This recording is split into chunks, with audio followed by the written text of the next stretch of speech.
Chez Exotrail, on développe essentiellement deux choses. Un moteur électrique pour petits satellites, d'une dizaine à quelques centaines de kilos. D'autre part, des outils de conception et d'opération de mission propulsée pour savoir où et comment se déplacer dans l'espace. Typiquement, on fait un moteur spatial et un genre de Google Maps. La SAT ont été les premiers à nous faire confiance. Leur soutien financier et leurs conseils nous ont permis de dérisquer notamment la technologie. Et ça a été déterminant, notamment lors de notre première levée de fonds.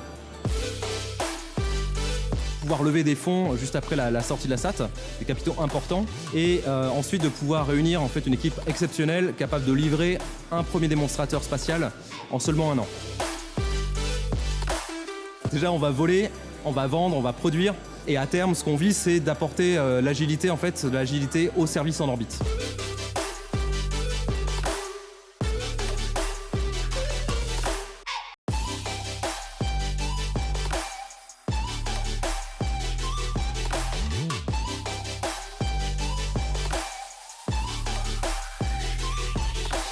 Notre métier, c'est de concevoir des petits véhicules pour les déplacements de longue distance sur les sites de grande dimension, les sites professionnels. On parle des sites logistiques, industriels, aéroportuaires.